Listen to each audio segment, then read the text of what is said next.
I want to skip the flattery and the attaboys, because I do know this. The sooner that we become less impressed with our life, with our accomplishments, with our career, with whatever that prospect is in front of us, the sooner we become less impressed and more involved with that and these things, the sooner we get a whole lot better at doing them. So, I'm going to talk to you about some things I've learned in my journey. Most from experience, some of them I heard in passing, many of them I'm still practicing, but all of them I do believe are true. Now, they may be truths to me, but don't think that that makes them mine, because you cannot own a truth. So please think of these as signposts, approaches, paradigms that give some science to satisfaction.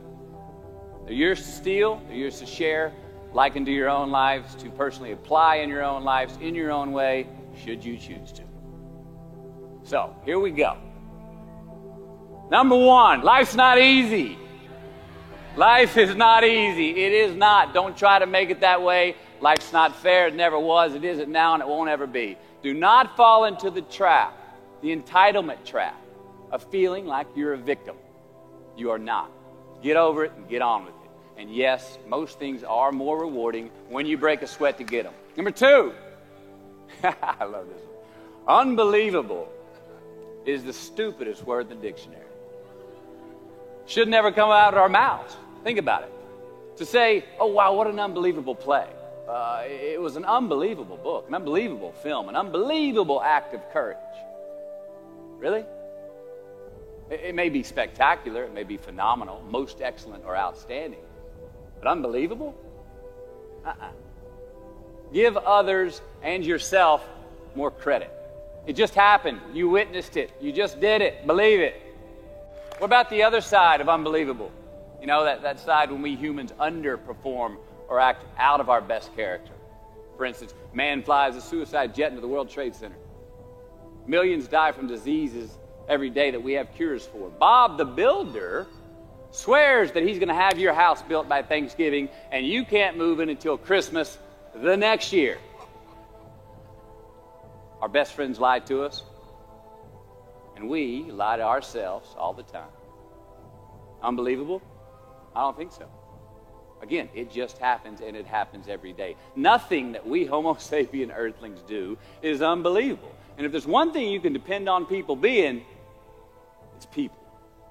So we shouldn't be surprised. We, us, are the trickiest mammals walking the planet.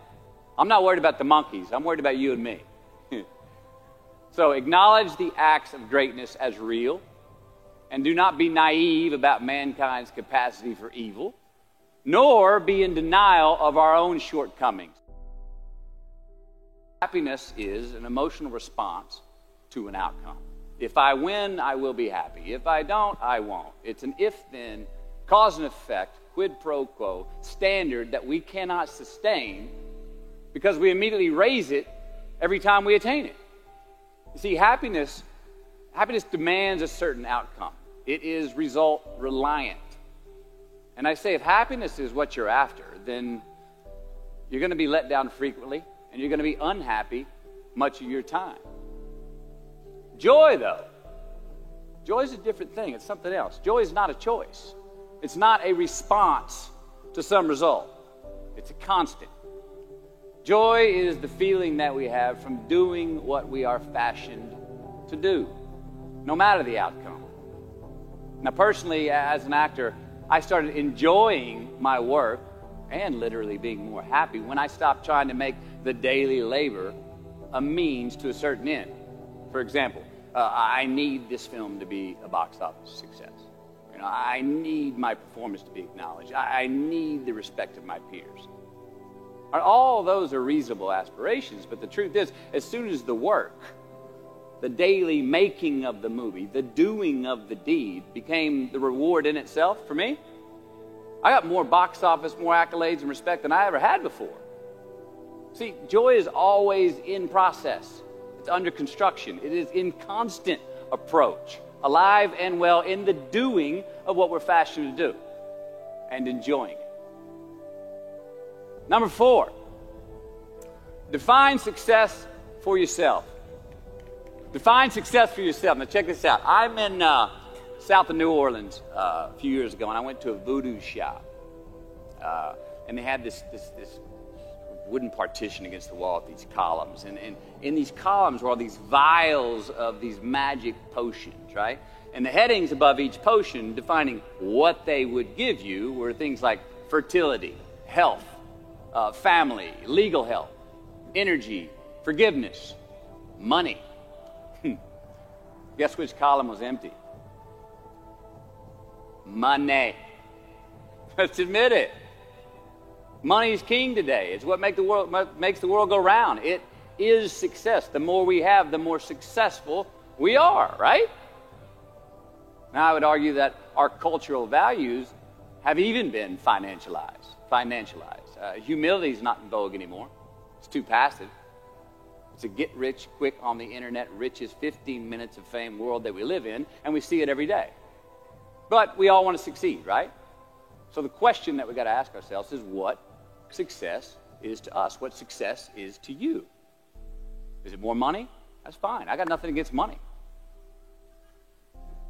I don't. Maybe it's a healthy family. Maybe it's a happy marriage. Maybe it's to help others, to be famous, to be spiritually sound, to leave the world a little bit better place than you found it. Continue to ask yourself that question. Now, your answer may change over time, and that's fine. But do yourself this favor. Whatever your answer is, don't choose anything that will jeopardize your soul. Prioritize who you are, who you want to be, and don't spend time with anything that antagonizes your character. Don't drink the Kool-Aid, man. It tastes sweet, but you will get cavities tomorrow. All right? Life is not a popularity contest. Be brave, take the hill, but first answer that question, what's my hill? So, how do I define success? For me, myself. Well, for me, it's a measurement of 5 things. We got fatherhood.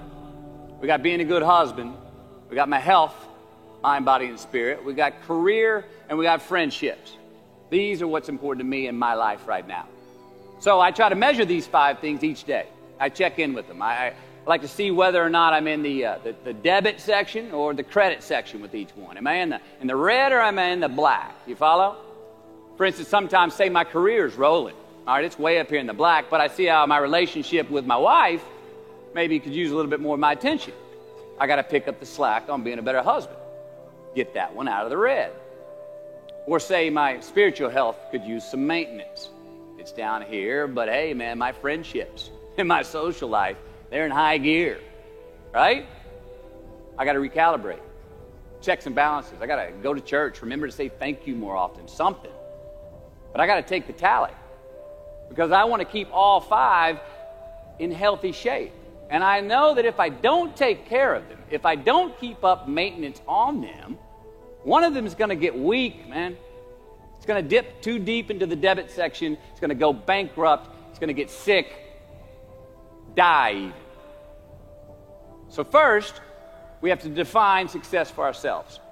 And then we have to put in the work to maintain it. Take that daily tally. Tend our garden. Keep the things that are important to us in good shape.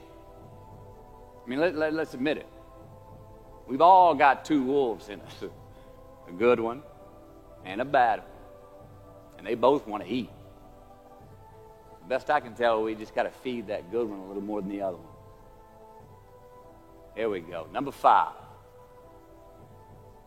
Process of elimination is the first step to our identity. AKA, where you are not is as important as where you are. All right, 1992, I got my first job as an actor. 3 lines, 3 days work in a film called Dazed and Confused. All right. All right, all right, all right. There we go. So this director of that film, Richard Linklater, he kept inviting me back to set each night, putting me in more scenes, which led to more lines, all of which I happily said yes to. I mean, I'm having a blast. People are telling me I'm good at what I'm doing, and they're writing me a check for $325 a day. I mean, hell yeah, give me more scenes. I love what I'm doing. Well, by the end of the shoot, by the end of the film, those 3 lines had turned into over 3 weeks' work, And it was mine. It was Wooderson's 1970 Chevelle that we went to go get Aerosmith tickets in, man. Yeah, it was badass. Well, a few years ago, I'm watching this film again, and I noticed two scenes that I really shouldn't have been in. In one of these scenes, my character Wooderson, I exit screen left to head somewhere, and then I re-enter the screen and to double check if any of the other characters wanted to go with me. Now, in rewatching the film, and you'll agree if you know Wooderson, Wooderson's not a guy who would ever say, later, and then come back to see if you were sure you didn't want to go. Now, when Wooderson leaves, Wooderson is gone. He does not stutter, step, flinch, rewind, ask twice, or solicit. You know what I'm talking about. Wooderson has better things to do, like liking those high school girls, man, because I get older and they stay the same age. My point is, I should not have been in that scene. Shouldn't have come back. Should have exited screen left and never come back. But back then, making my first film, getting invited back to the set, cashing that check, and having a ball, I wanted more screen time. I wanted to be in the scene longer and more and come back into the scene, right? But I shouldn't have been there. Wooderson shouldn't have been there. It is just as important where we are not as it is where we are. Look, the first step that leads to our identity in life is usually not, I know who I am. I know who I am. That's not the first step. The first step's usually, I know who I am not. Process of elimination. Defining ourselves by what we are not is the first step that leads us to really knowing who we are. You know that group of friends that you hang out with that they really might not bring out the best in you? You know, they gossip too much, or they're kind of shady. They really aren't going to be there for you in a pinch. Or how about that bar that we keep going to that we always seem to have the worst hangover from? Or that computer screen, right? That computer screen that keeps giving us an excuse not to get out of the house and engage with the world and get some real human interaction. Or how about that food that we keep eating, the stuff that tastes so good going down, it makes us feel like crap the next week, we feel lethargic and we keep putting on weight? Well, those people, those places, those things, stop giving them your time and energy. Just don't go there. I mean, put them down. And when you do this, when you do put them down, when you quit going there, and you quit giving them your time, you inadvertently find yourself spending more time and in more places that are healthy for you, that bring you more joy. Why? Because you just eliminated the who's, the where's, the what's, and the when's that were keeping you from your identity. Like, trust me, too many options, I promise you this, too many options will make a tyrant of us all. All right, so get rid of the excess, the wasted time. Decrease your options. If you do this, you will have accidentally, almost innocently, put in front of you what is important to you by process of elimination. Knowing who we are is hard. It's hard. So give yourself a break. Eliminate who you are not first, and you're going to find yourself where you need to be. Number 6, don't leave crumbs. And the beauty of delayed gratification. So what are crumbs? Well, the crumbs I'm talking about are the choices that we make that make us have to look over our shoulder in the future. You didn't pay that guy back the money that you owed him, and tonight you just saw him 3 rows behind you. Shit. You slept around on your spouse, and you just found out that tomorrow she and the lady you're having an affair with are going to be at the same PTA meeting. Shit again. You drank too much last night. You're too hungover to drive your son to his 8 a.m. Saturday morning baseball practice. These are the crumbs. They come in the form of regret, guilt, and remorse. You leave crumbs today, they will cause you more stress tomorrow. And they disallow you from creating a customized future in which you do not have to look over your shoulder. So let's flip the script. Instead of creating outcomes that take from us, let's create more outcomes that pay us back, fill us up, keep your fire lit, turn you on for the most amount of time in your future? These are the choices I'm talking about. And this is the beauty of delayed gratification. All right, tee yourself up. Do yourself a favor. Make the choices, the purchases today that pay you back tomorrow. Residuals. In my business, we call it mailbox money. If I do my job well today, and that movie keeps rerunning on TV, 5 years from now, I'm getting checks in the mailbox. It's a heck of a deal. So whether it's prepping the coffee maker the night before, so all you got to do is press the button in the morning, or getting ready for the job interview early so you don't have to cram the night before, or choosing not to hook up with that married woman because you know you're going to feel horrible about it tomorrow, and her husband carries a gun, or paying your debts on time so that when you do see that guy 3 rows back tonight, you don't have to hunker down in your seat hoping that he don't see you. Get some ROI. You know what that is? Return on investment. Your investment. You. Customize your future. Don't leave crumbs.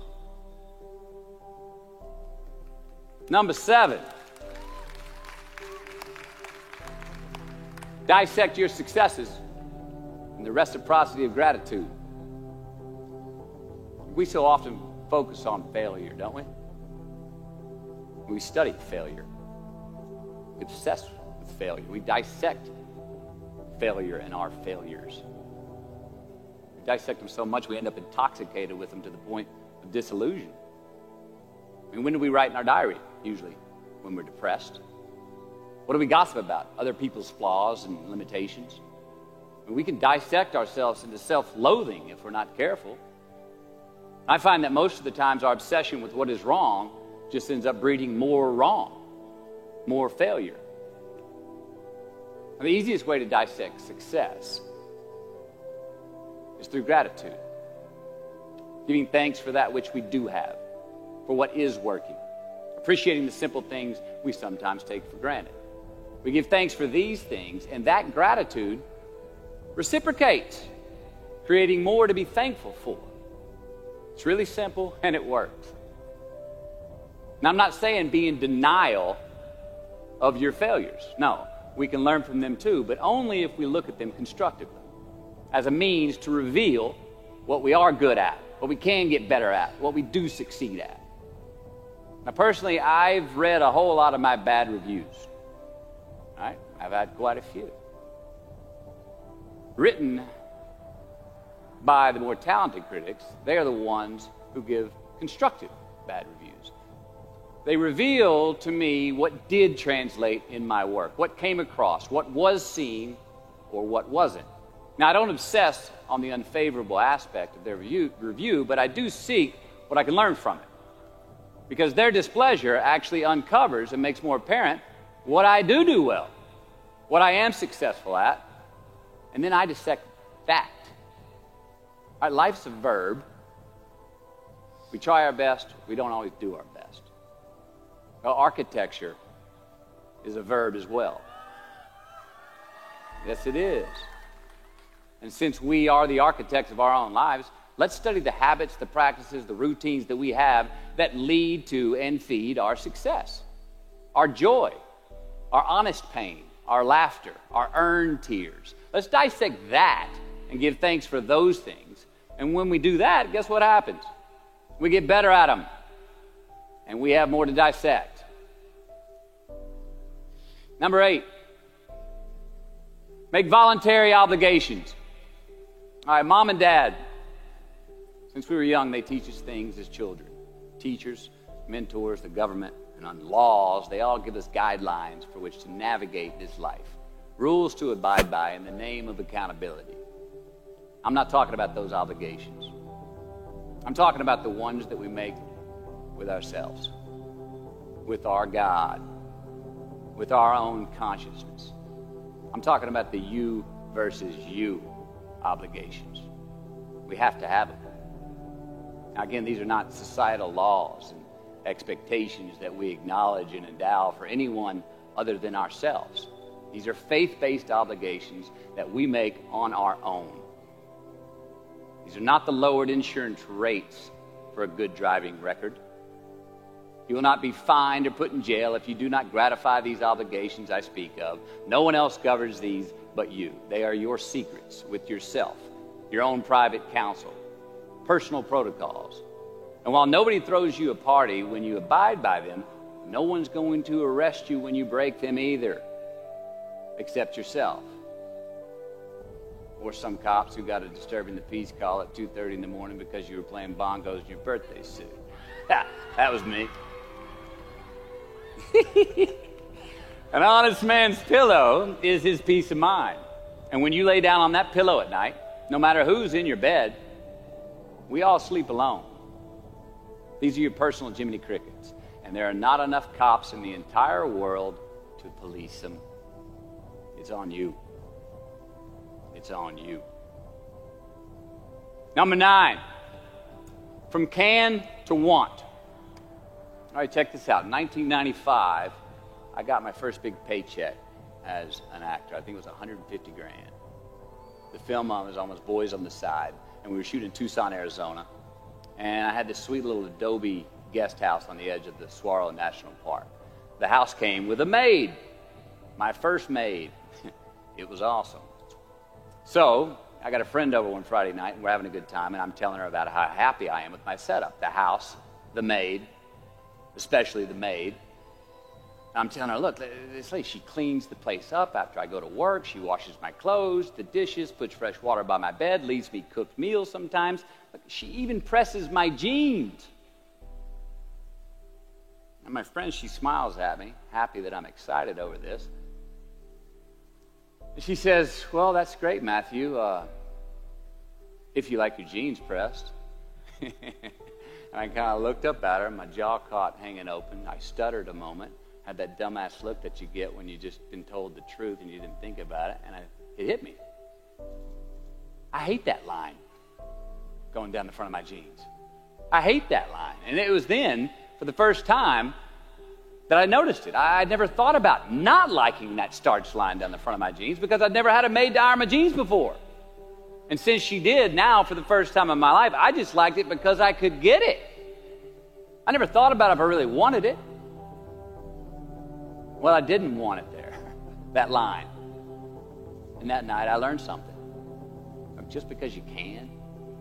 Nah, come on. It's not a good enough reason to do something. Even when it means having more. Be discerning. Choose it because you want it. Do it because you want to. Never had my jeans pressed again. I hate that line. Number 10. A roof is a man-made thing. This may cut a little close to the bone since the geography, but I think we all were there and we'll all remember where we were. But in January the 3rd, 1993, it was the NFL playoffs, and your Houston Oilers were playing the Buffalo Bills. The Oilers were up 28-3 at halftime, 35-3 early in the third. Frank Reich and the Bills come back to win 41-38 in overtime for one of the greatest comebacks in NFL history.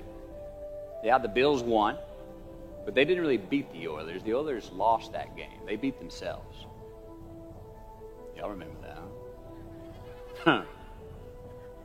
Why? Why'd they beat themselves? Or how? Was it because at halftime they put a ceiling, a roof, a limit on their belief in themselves, a.k.a. the prevent defense? Or maybe they started thinking about the next opponent in the playoffs at halftime. I mean, they were up. Then they came out and played on their heels, lost the mental edge the entire second half, and voila, they lost.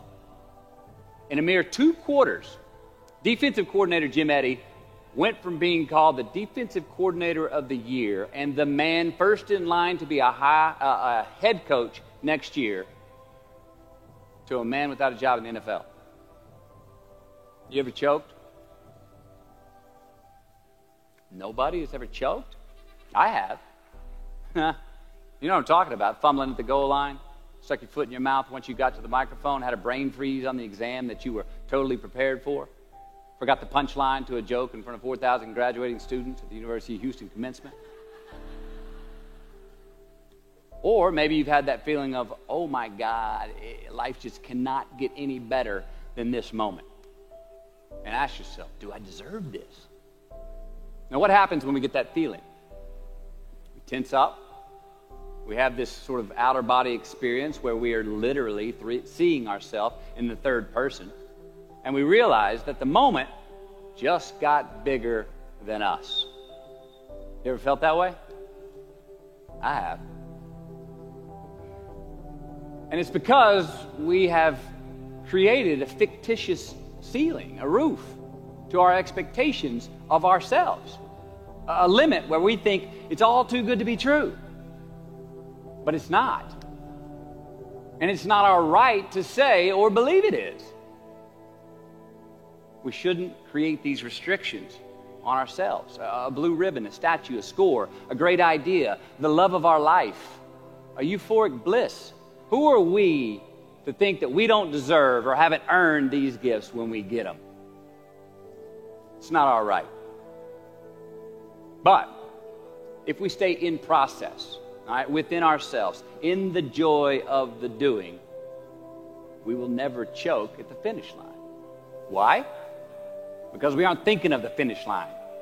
Because we're not looking at the clock. We're not watching ourselves on the Jumbotron performing the very act that we're in the middle of. No, we're in process. The approach is the destination, and we are never finished. Bo Jackson, what did he do? He used to run over the goal line, through the end zone, and up the tunnel. The greatest snipers and marksmen in the world, they don't aim at the target. They aim on the other side of the target. We do our best when our destinations are beyond the measurement, when our reach continually exceeds our grasp, and when we have immortal finish lines. And when we do this, the race is never over. The journey has no port. The adventure never ends because we are always on the way. So do this, and let somebody else come up and tap you on the shoulder and say, hey, you scored. Let them run up and tap you on the shoulder and say, man, you won. Let them come tell you, you can go home now. Let them say, I love you too. Let them say, thank you. Take the lid off the man-made roofs that we put above ourselves and always play like an underdog. Here we go. Number 11, turn the page. The late and great University of Texas football coach Darrell Royal. I don't know if y'all remember him. He won a national championship in '69. He won a couple of national championships. You know Darrell Royal? He was a friend of mine and a good friend of many people. Now, a lot of people looked up to this man. One of the people who looked up to him was a musician named Larry. Now, at this time in his life, Larry was in the prime of his country music career. He had #1 hits, and his life was rolling.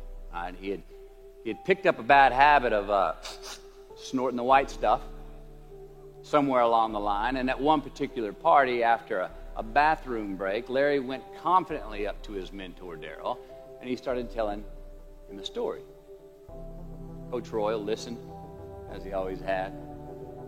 And when Larry finished his story and was about to walk away, Coach Royal put a gentle hand on his shoulder, and he very discreetly said, hey, Larry, you got something on your nose there, bud. But Larry immediately hurried to the bathroom mirror where he saw some of the white powder that he hadn't cleaned off his nose. He was ashamed. He was embarrassed. As much because he felt so disrespectful to Coach Royal, and as much because he'd obviously gotten too comfortable with the drug to even hide it as well as he should. Well, the next day, Larry went to Coach's house. He rang the doorbell. Coach answered, and he said, Coach, I need to talk to you. Darrell said, sure, come on in. Larry confessed. He purged his sins to Coach. He told him how embarrassed he was and how he had lost his way in the midst of all this fame and fortune. And towards the end of an hour, Larry, who was in tears, he asked Coach, he said, Coach, what do you think I should do? The coach, being a man of few words, just looked at him and calmly said, Larry, I have never had any trouble turning the page in the book of my life. Larry got sober that day, and he's been sober for the last 40 years. You ever get in a rut? You know what I'm talking about? You get in a funk. Get stuck on the merry-go-round of a bad habit. I have. Look, we're going to make mistakes. You got to own them. Then you got to make amends. And then you got to move on. Guilt and regret kills many a man before their time. So turn the page. Get off the ride. You are the author of the book of your life. Turn that page. Number 12. Give your obstacles credit. You know those no fear t-shirts that were out? I don't know. People used to wear them 10 years ago. No fear. Anybody remember those, or is it just me? I saw them everywhere. All right. I don't get them, and I never did. I mean, I try to scare myself at least once a day. I mean, I get butterflies every morning before I go to work. I was nervous before I got here to speak tonight. I think fear is a good thing. Now, why? Because it increases our need to overcome that fear. All right, so say your obstacle is fear of rejection. All right, you want to ask her out, or you want to ask him out, but you fear that he or she may say no.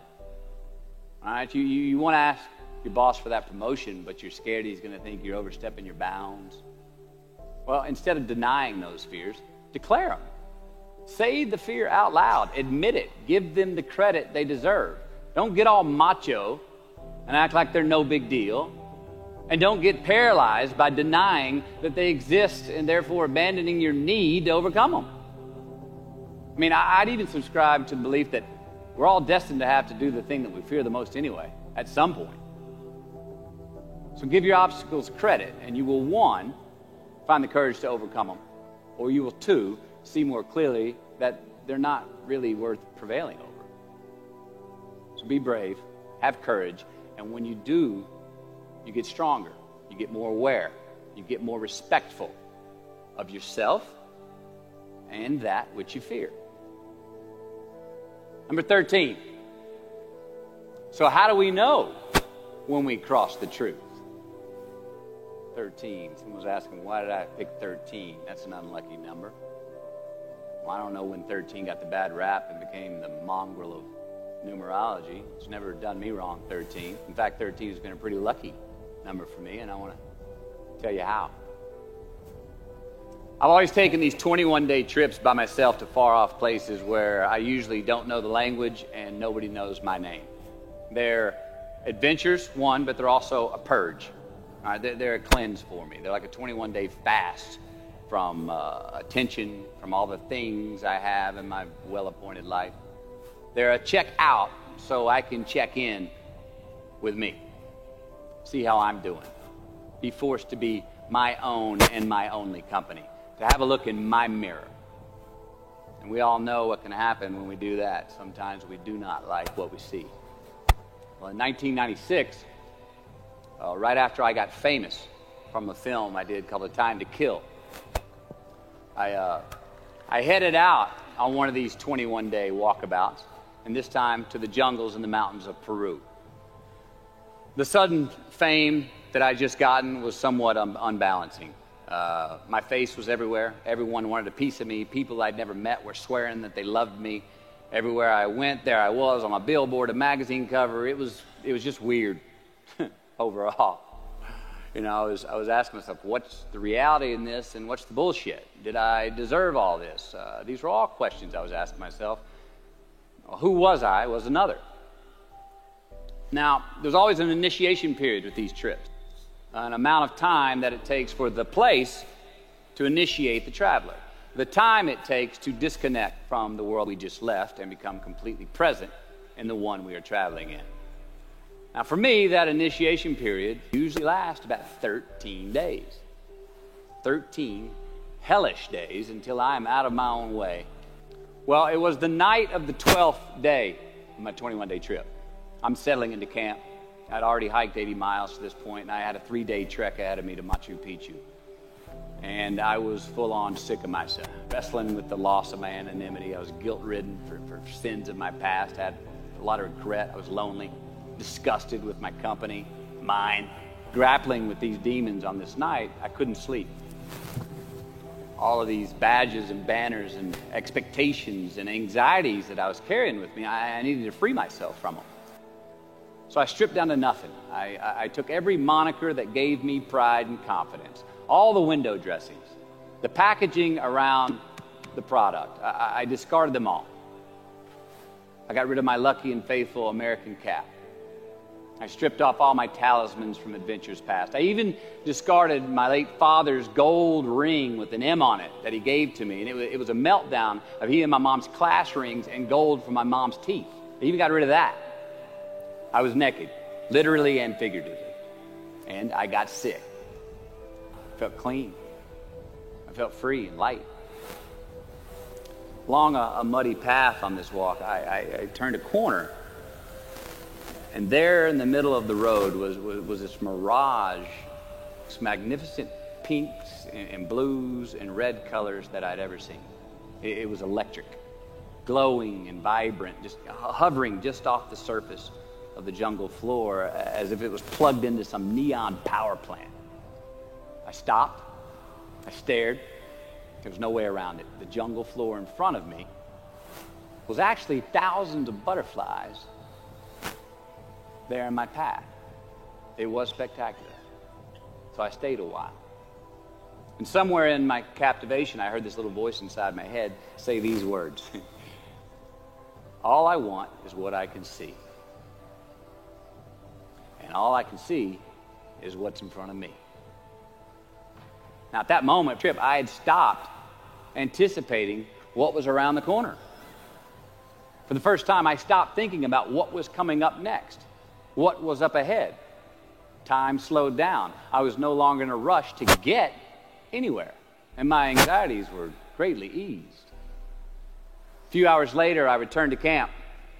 Even the local Sherpas I was traveling with, they noticed calling out to me, "Sois luz, Mateo, sois luz," which means you are light in Spanish.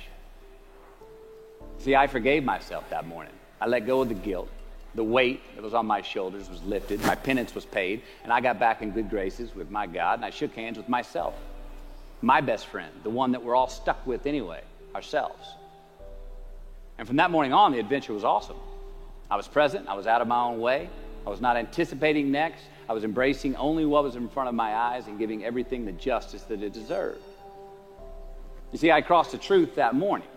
Now, did I find it? I don't know. I think it found me. Why? Because I put myself in a place to be found. I put myself in a place to receive the truth. So how do we know when we cross the truth? Well, I think the truth's all around us all the time. I mean, I think the answer, is always right there, right there. I think it's all around us. We just don't always see it. We don't always grasp it, hear it, access it. Usually because we're not in the right place to do so. So what do?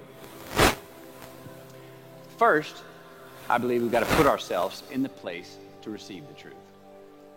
Let's admit it. We live in an extremely noisy world with all kinds of frequencies coming at us. We got commitments, we got deadlines, fix this, do that, plans, expectations, and they all make it hard to get clarity and peace of mind. So we have to consciously put ourselves in places to receive that clarity. Now that may be prayer, that may be meditation, that may be a walkabout, that may be being in the right company, a road trip, whatever it is for you, schedule that time. Schedule it. So, if we do that, if we hear it, if we put ourselves in a place to hear it, and we do, and it's become clear, a truth, natural and infinite, then the second part comes, which is to personalize it. Ask yourself how it works for you, how it applies to you personally, why you need it in your life specifically. And if you do that, then comes the third part. Have the patience to internalize it and get it from our intellectual head, thinking about it, and into our bones and our soul and our instinct. Now, we cannot rush this part. It does take time. So if we get that far, we've received it, we've personalized it, and we've internalized it. Got to have the courage to act on it, to actually take it into our daily lives and practice it, to make it an active part of who we are and live it. We can do that. All right, if we can do that, then we have what I believe is heaven right here on earth. And that's the place where what we want is also just what we need. I mean, that's the ticket, isn't it? Think about it. I know that's where I want to live while we're here. And they're going to run across the Jumbotron. Let's make it a place where we break a sweat, where we believe, where we enjoy the process of succeeding in the places and ways that we are fashioned to, where we don't have to look over our shoulder because we're too busy doing what we're good at, voluntarily keeping our own counsel because we want to, traveling towards immortal finish lines. We write our own book, overcoming our fears. We make friends with ourselves. And that is the place that I'm talking about.